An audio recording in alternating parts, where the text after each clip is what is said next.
Hey guys, welcome back. This is Shahnaaz and you're watching Mummy's Love. Today I'm going to talk about my fertility journey and my IVF success story, as I promised in my earlier welcome video. I decided to film this video for the benefit of a lot of women who are possibly contemplating the idea of going in for one or the other fertility technique. There are a lot of fertility techniques available in the market today, but it's kind of hard to decide which one is going to work for you, because while most of them do promise a better chance of conception, but there's really no sure shot guarantee that every technique is going to work and give you 100% results. So this video is for anybody who's undergoing a fertility treatment right now, who's fighting infertility, um, and for all those people who are kind of, associated with any other person. Maybe it's your daughter, maybe it's your wife, it could be anybody, any woman in your life who is kind of facing an infertility problem at the moment. I'm going to talk about my infertility to fertility journey in quite detail, so that I hope that whatever I'm going to share is going to be informative for women across the world. And while I do that, I hope that I'm not being judged on my experiences. My objective here is only to talk about it because I know that this is something that people don't openly talk about. I had a lot of friends who were dealing with infertility at the same time as me, but whenever I spoke to them about it, they were not very open discussing, and I always felt the need to talk to somebody about it. I wanted to know what kind of experiences people are having, how difficult it is, how emotionally tough the situation is, how much money goes into it, and whether anything good has happened at the end of it or not. But unfortunately, people don't really want to talk about their fertility problems at all. So a couple of things I'm going to talk about before I get started on my fertility journey. Point number one, every fifth woman in the world today is fighting infertility. And it's very, very emotionally draining. It's very hard because what comes naturally to others doesn't come naturally to you at all. So if you are somebody who's fighting infertility, or if you're somebody who's, a friend or a relative of somebody who's fighting infertility, it's important to kind of, empathize with that individual, because it's really hard going through all the fertility treatments and, fighting infertility, and you're not knowing, you're not sure whether you're going to be successful at the end of it or not. I kind of think that, when I visit any fertility clinic or when I go to a gynecologist, the number of pregnant women that you will see there, I would see equivalent number of women who are coming for fertility guidance or fertility consultation. So it's kind of like a mass epidemic at the moment. So it's important that we kind of realize that it's happening, and it's probably happening to every second person. And we must be empathetic towards all such individuals, because it's, unless you're going through it, you are never going to realize how emotionally draining it can be, to suffer from infertility. And as I said, something that comes naturally to others, you have to kind of really struggle for that. So that's point number one. Point number two is, these are purely my experiences. If you are undergoing this treatment, your experiences can be different, can vary, because it just totally depends on how your body responds to various fertility treatments. Point number three, I am going to talk about my IVF kind of story, my IVF cycle that I underwent quite in detail, because I want to break a lot of myths that are related with IVF. I want to bust a lot of myths, to be honest. I was in a constant state of denial to go in for an IVF for almost 2 years, and now when I look back and I think, oh, I really wasted those 2 years, because all that I could hear about IVF is it's a lot of myths. Not just one. Number one, it takes away all your finances. Number two, it's very painful. You will have to undergo a lot of injections, and you might be operated as well in order to take out your follicles. Number three, you will be bloated. Your body will be pumped with a lot of chemicals and hormones. So I'm going to talk about quite in detail about it, so that I can tell you that it's not as bad as it's been publicized to be. So let's get started with my fertility journey. So I kind of underwent fertility treatments, various fertility treatments for about 4 years, I would say. Yeah. For some, I know that there are people who have, who went through a lot of fertility treatments for almost 10 years. It may seem like a very small time frame, but believe me, if 4 years, it looks like a lifetime when you are, kind of emotionally upset that it's not happening. It's just, whatever you're doing, it's on the back of your mind. So something is stopping you from being happy. Because for me, it was really important to have a baby, and it's purely my personal preference. I love babies, and I've always loved them before I was married, and I wanted to have lots of babies. So it was very emotionally tough for me for these 4 years. So I got married in the mid of 2010, and me and my husband decided to have or kind of try for a baby after almost 3 months of marriage. We were pretty, kind of settled with each other, and we knew that we could kind of, we were sensible, mature human beings to take responsibility for a little child. So that's when it all started. And I kind of ran from one gynecologist to the other gynecologist, and that was crazy. From one sonographist to the other sonographist, and goodness, I look back and I think, oh my God, what all I've been through and what all I've been doing to myself, right? So it all started when I kind of started having irregular periods, and that's when I felt that I will have trouble conceiving, and I proactively saw a gynecologist at that moment.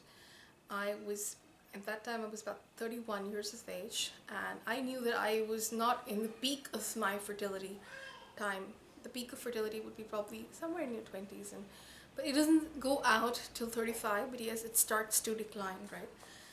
So the gynecologist that I underwent, she said, okay, why don't you just kind of take some tests and we'll see how you're doing. And the first tests that conducted on me were the hormones, the female hormone test, like the follicle stimulating hormone, the luteinizing hormone, prolactin, estradiol. All of these were tested, and it was found that my ratios for the FSH and the LH were kind of reversed. So there was an obvious problem that I was not ovulating. That was the reason I was also missing my periods. So so the doctor said, okay, why don't we just induce you and see how you do. And I said, okay, let's try that. And she wanted me to try naturally without undergoing a sonography at the moment. So I took up about 2 cycles on a pill, which I had for 5 days, starting the 3rd day of my periods, and then I would just check if I ovulated with an ovulation strip or not. And I kind of find out that I was not ovulating. So she said, okay, let's just kind of, put you on sonography. Okay, so we did that. And I would have follicle ready by the 13th day. And I would be asked to take a shot of HUCOG, which is the human chronic gonadotropin, something like that.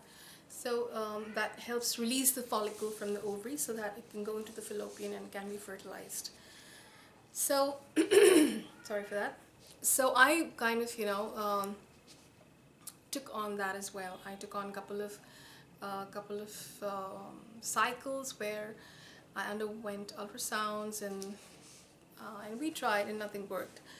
Okay, so that was the phase 1, and then that's when I decided, okay, I need to go to a proper, maybe a more serious gynecologist. So I went to another gynecologist. I told them that I felt I had a retroverted uterus, and that could be possibly one reason why I was not conceiving. And she said, okay, we'll get you tested for everything.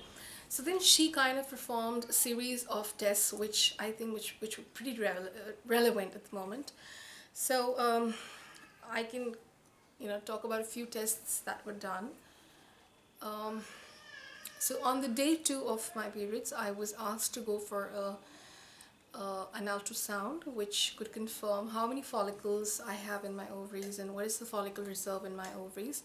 And at the same day, I was asked to go for a test called anti-Mullerian hormone, which tells you again how many follicles you have, and you know that definitely tells you whether you have chances of conception or not. Because if you don't have follicles and the number of follicles are finite and they're going to decline with age, then the doctor has to take another course of medication.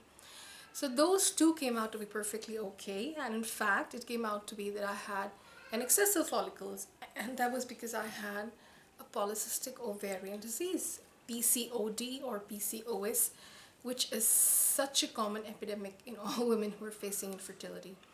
And now it probably seems to me that everybody who's not able to give a reason to why you're not able to conceive just says, I have PCOD, or I have PCOS. Okay, so these were two important tests that were done, and the hormonal profile was done again.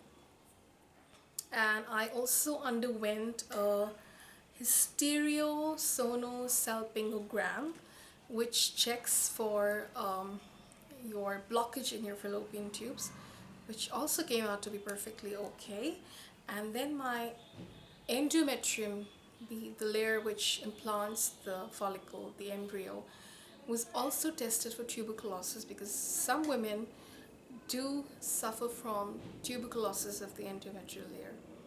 And that also came out to be absolutely fine. So the doctor said, okay, everything is going to be fine. Why don't we try IUI with you? And I said, okay, whatever works is okay. I'm ready to go through that. And I technically had two cycles of IUI, which I just hated. I really, really hated to go through them, because that catheter that goes inside your body is very pricky, very abrasive, and it's pretty painful. Trust me, I think it was more painful than having those IVF injections. So every time I would have to go for an IUI, I would start dreading it. I really hated it, but that's okay. It was just a momentary pain which I could tolerate, and so I went for about two IUI cycles with that doctor. And then I kind of switched to another doctor because I had to move to another town for my treatment. And sorry, I have a bad throat. So that's when I underwent another 2 to 3 cycles of IUI. And on some of the cycles I felt that the team did not handle the semen sample very well. So anyways, so it just turned out to be a big failure. All the cycles got busted, and it was so disappointing that I cannot express in words, because every time you go happily, okay, so you got a couple of eggs ready, so let's release them. And the disappointment is greater of the fact that you're actually running from pillar to post to get it done. You go to the doctor who's a gynecologist, then you go to somebody who does a sonography, then you go to the third person who will inject you. So you are going to so many places and so many people that you end up burning and exhausting all your energy. And at the end of it, you want it to be successful. Obviously, you are also spending money, but if it doesn't work out, then it does really hurt. So anyways, all these 5 cycles, and my doctor said, okay, you should consider going in for an IVF. And the moment I heard as IVF, are you sure? Are you serious? Because I had heard so many bad things about IVF that I just would not accept that I was an IVF case. I said, you are definitely wrong, because I'm able to produce follicles. I have a good reserve. I'm absolutely fertile. I don't have a health problem. I'm absolutely good to go. Why is it you want me to go in for an IVF? And she said, sometimes we don't really know why it doesn't work. So, and IUI has a very limited success rate. So then thereafter, it's better that you go in for an IVF. But it was just not acceptable to me at that moment. And when I kind of look back and I think about it, and I say the reason it wasn't acceptable is more because of the fact that there's nothing beyond IVF. So what if IVF fails? There's nothing beyond it. How many cycles can you undergo? Obviously, the amount of money that you're spending on IUI is, it just kind of, IVF would be about good 7-8 times of that money. So you're putting so much money and you're undergoing so much of therapy and you take so many hormones, and yet there is no guarantee of it being successful. So I thought, okay, kind of ditch this doctor, let's go to somebody else. But Yeah, before I did go to somebody else, she again kind of, insisted that I see an IVF specialist. Okay, so she recommended a clinic to me in Delhi, which is called the Nova IVI, and which is kind of, headed by a very renowned fertility specialist. And I decided to go to her for further treatment. So I went there, and they said, okay, while if you feel that your semen samples have not been handled well, so we'll do one more cycle of IUI with you. Let's see how it works. And I wasn't happy about going to a fertility clinic or an IVF specialist clinic at that moment. Anyway, so it worked that they started the treatment on me, and they put me on injectables this time. And I said, why the hell are you putting me on injectables? Because I just take an oral pill and it works each time. I don't have to be put on injectables. And they said, no, it's just going to give you a better success rate. Okay, so we tried, and I don't know, sometimes you are kind of not emotionally or mentally prepared for it, and it doesn't work. It didn't work. Surprisingly, I did not have a decent follicle growth for them in order to try an IUI on me. And the cycle got busted, and they told me, you need to start working out. We are not happy with how your follicles are growing, and despite that we put you on good amount of medication, don't waste your time and energy, we'll do an IVF in you. And I just kind of thought to myself, okay, IVF, are you sure? And I thought maybe they're trying to kind of make money out of me, so I said, okay, I'll think about it and I'll come back as soon as I'm ready for an IVF cycle. Okay, so between all of this, there were a lot of cycles when, the follicles grew so big that they kind of converted into cysts, and I had to take on medication for 3 months to be able to, dissolve those cysts. And there were a lot of cycles that got wasted where we were not able to kind of grow the right size, and it just stopped growing at a certain point in time. And there were a lot of cycles where, I gave up and I said, okay, I don't want to go any further with this, because I don't want to take so much medication. So if I would have, if I look back, I would have approximately taken up good 20 plus cycles on medication or more. And with each cycle, I kind of started growing more frustrated, more depressed, and I just felt it's just not going to work for me ever and ever. And I kind of, decided, okay, not IVF for me, let me try for something else, let me see if there's some other doctor who can probably do me better. And I spoke to one of my friends who said, okay, I had a success rate with the doctor, and why don't you go there, and she's going to try something with you. And I went there and I said, okay, what is it you can do? I have already done IVI, and I've been referred to IVF. She said, okay, let's try artificial insemination on you, maybe it's going to work.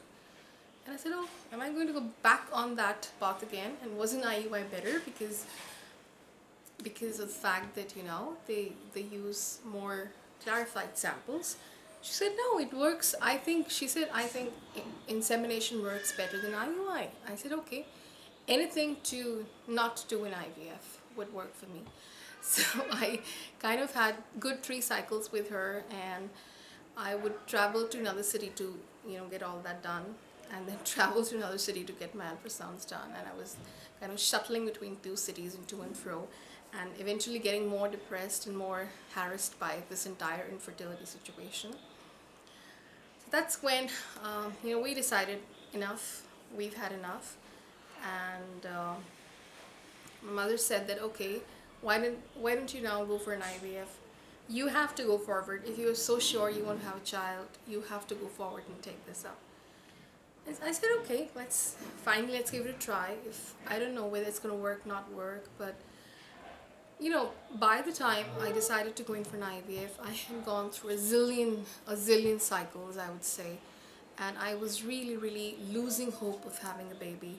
So I kind of felt that even IVF is not going to be working on me. Well, nevertheless, I went back to the same fertility clinic, Nova, and they said, okay, where have you been for 1 year? We saw you a year back, and now you're coming. Well, where were you all this time? And I said, okay, I wasn't ready to go in for an IVF, and now I am mentally prepared. And it did take me quite a few months to and mentally prepare myself to go in for an IVF. I took a break from all the fertility treatments. I read about IVF and I thought, okay, if it does give me a better chance and a greater chance to be successful, then let's give it a try. Let's not just completely shut the mind on it. So I decided to go in for an IVF cycle next. Okay, so I was, kind of told this is going to be your expense for the IVF cycle.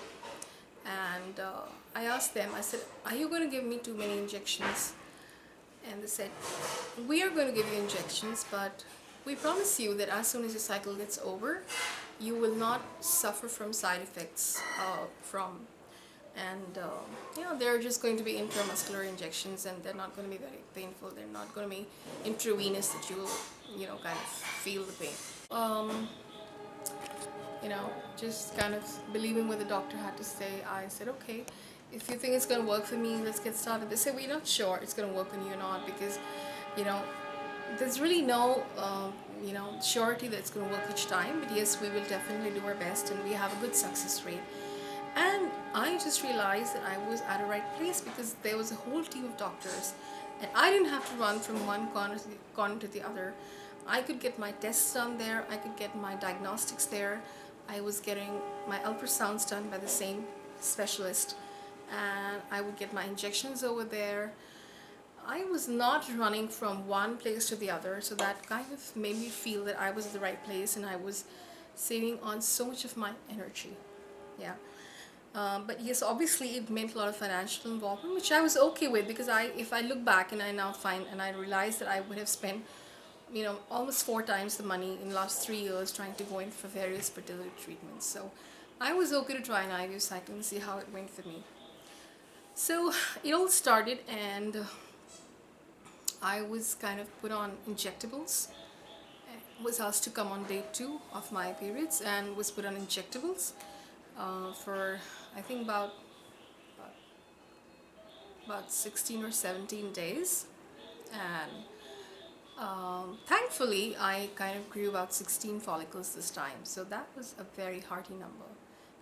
That made me feel really good, because the more amount of follicles you are able to grow and they're able to retrieve, your chances will be definitely greater, And I knew there were a lot of patients that the doctor would talk about with the other doctors that were not growing enough follicles, and they were quite worried about them. So I kind of felt that I'm with the right set of doctors, because they were really empathetic about all the patients. And when somebody comes for an IVF treatment, they do need a lot of empathy.